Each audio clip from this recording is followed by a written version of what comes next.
Very good afternoon to everyone. You all must be thinking that why this podcast at this point of the year? While I was listening to these kids, saying that we won't understand, that kind of made me realize that we really need to have conversations with them to understand the very reason why they feel that it's okay not to discuss things with us and have these conversations with the peers only. Right? To take it forward, we have with us our students from the Orchid School. So hello everyone, I am Samiksha Shetia and I study in grade 12 in the Orchid School. I'm the head girl. I'm Mihir. I'm studying in grade 10 currently. I'm the head boy of the school. And today we'll be representing the student body for this inaugural episode. And I'll definitely try to bring in all the perspectives from the adults world, what they think about this generation. Yes. And also. Right? So where do you think we want understanding? I think for me how I see it is that because many times it's just us who are talking or us who are sharing experiences. We don't get to hear experiences from our elders or our parents or our teachers. They don't share their experiences readily with us sometimes. So it just feels sometimes like we are the ones just talking or, burdening someone with what we think or what is going on in our lives. And I think sometimes what we feel is that we don't get the same amount of reciprocation or the same amount of listening that we should be doing for them. Right. And I think that's where we feel hesitant sometimes to share. What do you think? I think it could also be about cultural factors. We have grown up in a time where there's social media, there's Western media through the form of television, music coming into our lives from a very young age. And that kind of influences how we think about certain things. But a few generations ago, these factors were not there. And the way that our parents may see the things we do versus the way that we think of them is very different. And maybe it's just the fact that sometimes rather than listening with no judgment, it's like, oh, I'm not even going to listen to you from here on out. I've made my judgment already. But it's also from our side, we're not enthusiastic in making those meaningful connections with our elders because it seems uncool. So yeah. Work is needed from both sides probably. So taking this conversation ahead, you actually have already given me 5-6 pointers that why do you feel that you are not able to converse with that much of ease or to have a dialogue with your adults, be it parents or the mentors in the school.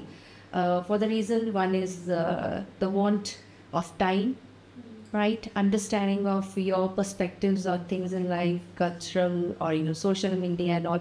What do you think out of all is the most important factor? If it is taken care of, then you can have conversations openly with your adults around. So for me, one of the main things that made me realize that I could talk to my parents about anything was when they started sharing their experiences when they were of my age. So I always felt that, my parents must have been perfect students and perfect, children. And they were like, no, not at all. We were misbehaved. I've been punished by my teachers. And that made me realize that, oh, so maybe they'll understand. Maybe they won't judge me when I tell them that, my teacher yelled at me today. Or I got into a fight with a friend. So that really helped me out, made it easier.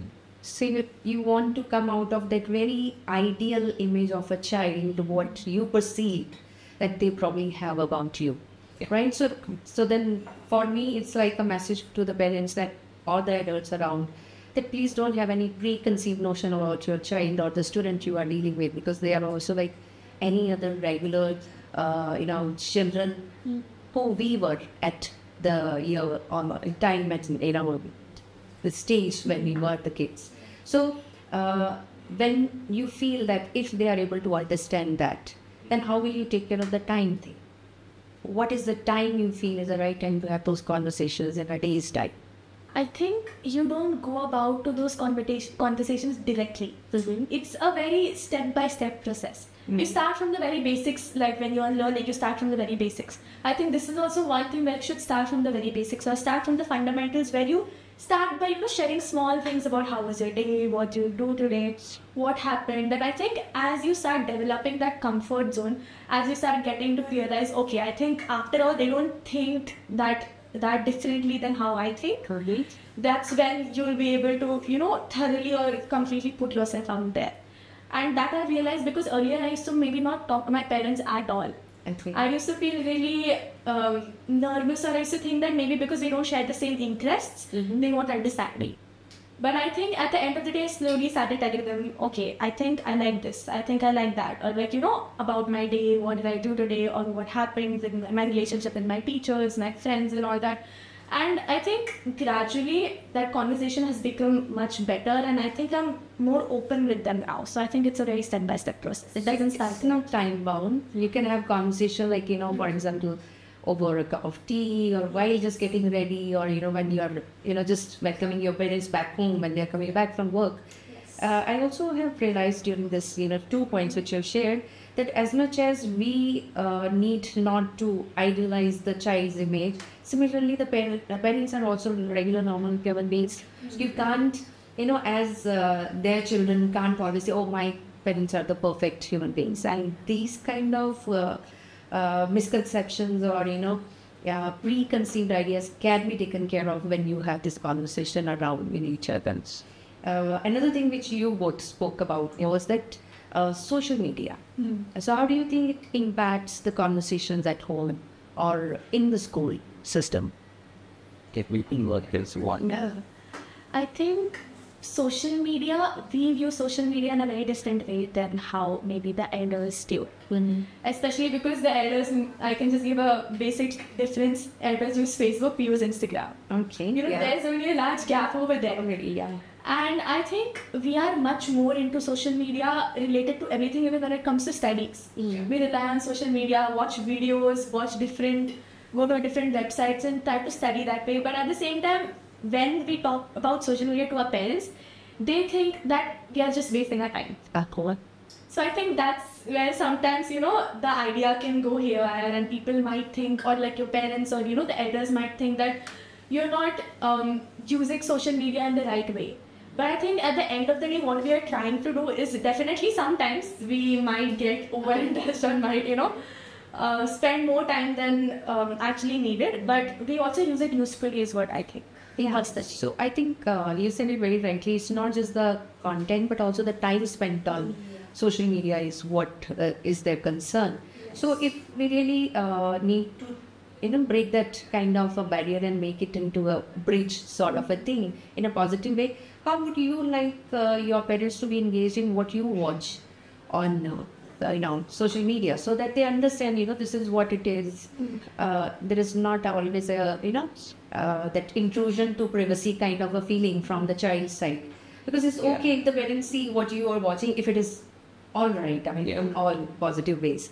So then how do you make the parents feel comfortable so that they also don't have any apprehension? Though a child is there, probably watching some documentary or something, which is happening in the world around. So how do you invite them to help them see what you're watching?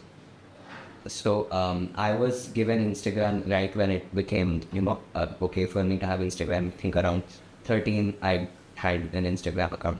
And my mom already had the account by that time, but she didn't really use it. All her friends were on Facebook and Instagram was just there. But then one day I saw an interesting video and I thought that, oh, my mother, although she's a software engineer, she's really interested in biology. So then I thought, oh, this is interesting. Maybe she will enjoy it. And then I sent it to her. And then she was so surprised. She was like, on social media, you're spending your time watching things related to studies and science. I mean, I thought you were just there, to do time pass or whatever you would call it.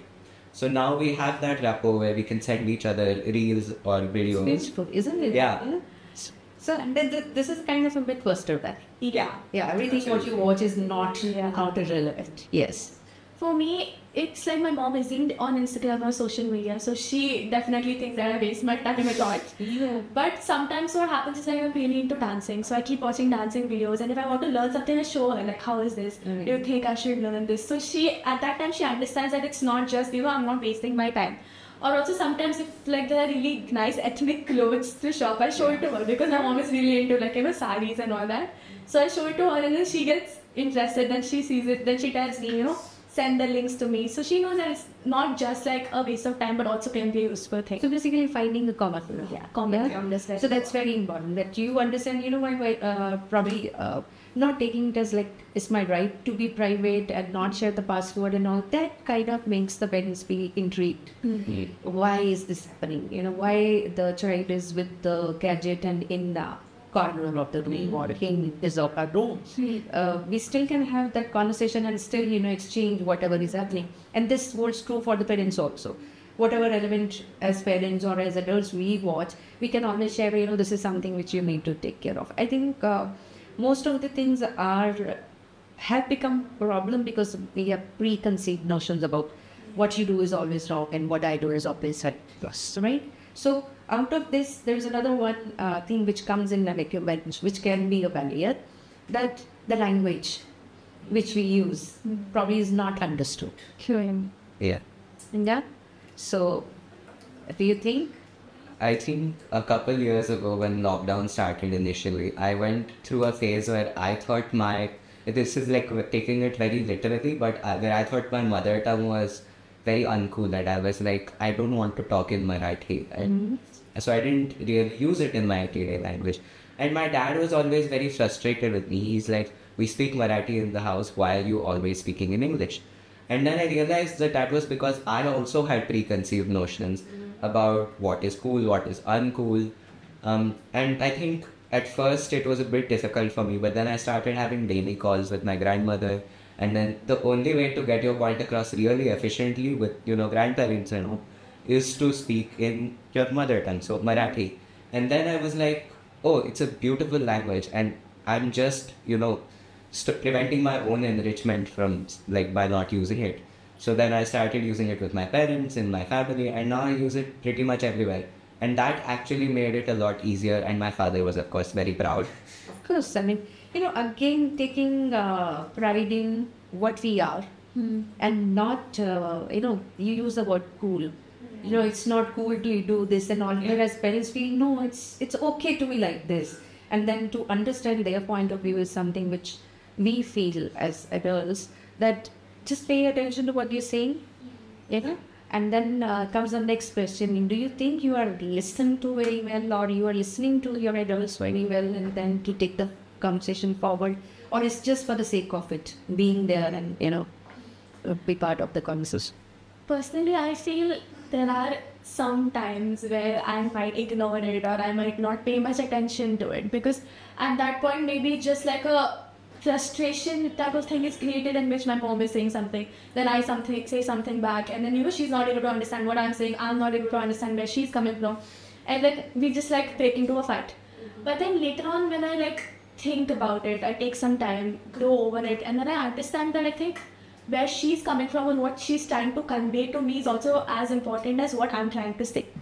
Because what happens, I think, most of the times our elders think that we are forgetting the values, or whatever they have taught us or told us all over these years. Yeah.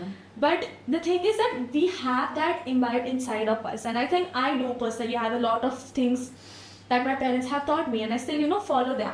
But just maybe in front of them it's not reflected very well, because sometimes my frustration just comes out. So I think that's where I can work on trying to listen to them actually calmly, listen to where they are coming from and what they're actually trying to say, and they also can do the same thing back. Yeah. What do you think about this listening part of it?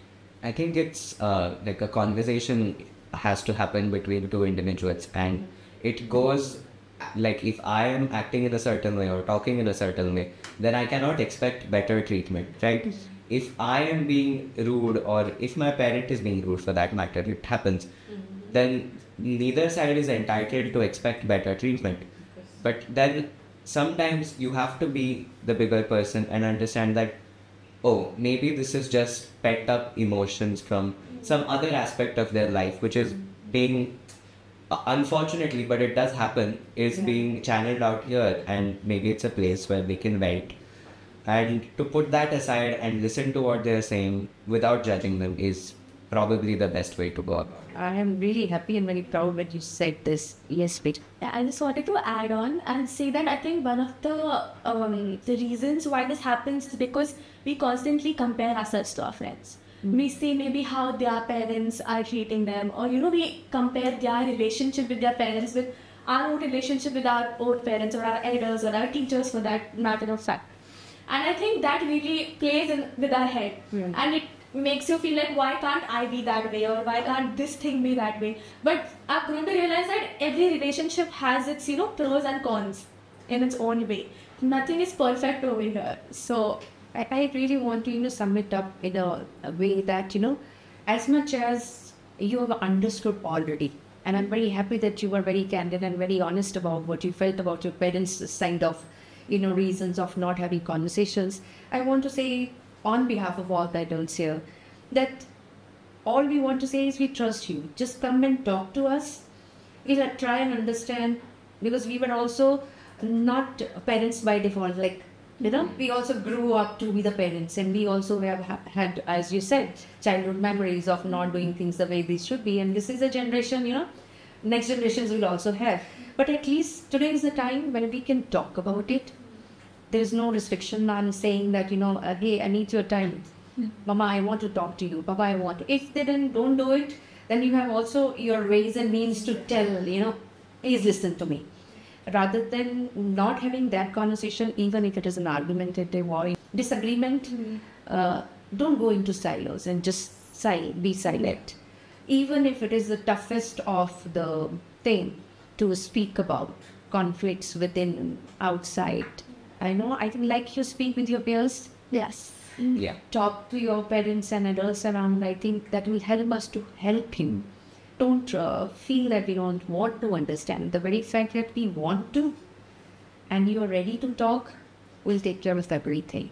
It's very mutual, I think, understanding of the fact that we are there to listen and we are going to talk. Yes. And these preconceived notions about each other's behavior, I need to just take care of. Yeah. God bless you for being so real and yourself and talking about everything what you feel. And I hope I've represented it, the adults, in a way it should be. But if still there are some questions you have, please get back to us. We'll take this conversation ahead with other kids and maybe we'll invite you again. Thank you so much for your time. God bless you.